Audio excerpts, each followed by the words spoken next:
Cortez Trujillo suddenly disappeared last year. His vehicle was found in Weber County, but despite searches in the area, there has been no trace of him. Each missing person has a family, and for them, their search continues. ABC4's Marcos Ortiz joining us in studio with tonight's Missing in Utah. Marcos.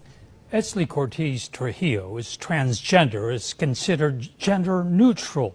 Some wonder if that affected the way the police handled this case. Now, for the past 18 months, no one's heard or seen Eztli. He just disappeared into thin air.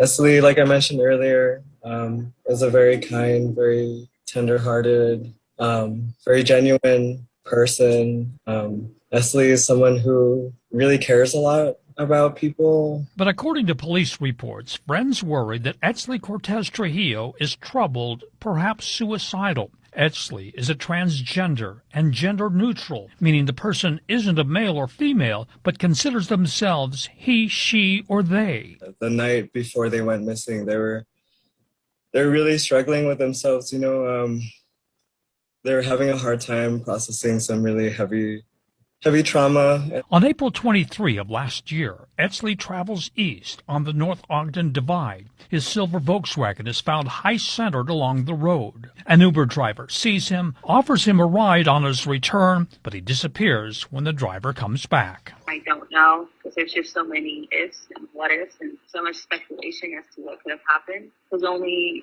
one person saw them and then didn't see them. The day after his disappearance, Lokio, who considers Eztli distraught, files a missing persons report in Weber County. The report says he's suicidal, and there's a drone search. It does not locate anything. The case is transferred to Salt Lake City Police. Eztli's sister and Lokio feel authorities don't move fast enough and sense there's a bias. This happens as a person of color, as a trans person of color, in that process.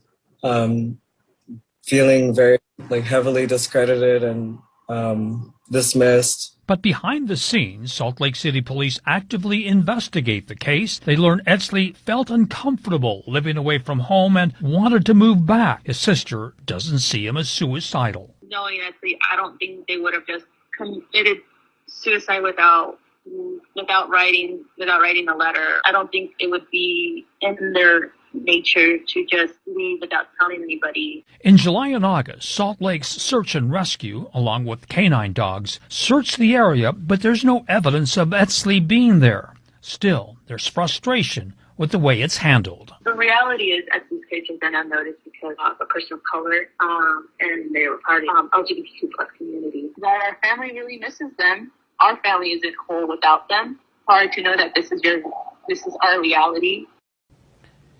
Now, a spokesman for Salt Lake City Police says there was a mix-up amongst police agencies at the very beginning because they didn't know who would investigate. Also, the spokesman says a person's background isn't a factor when they begin investigating. For now, they've closed the case. They consider it inactive, pending new leads. If you know something, say something. Contact Salt Lake City Police. Their number attached to this story on ABC4.com. For Missing in Utah, Marcos Ortiz, ABC4 News.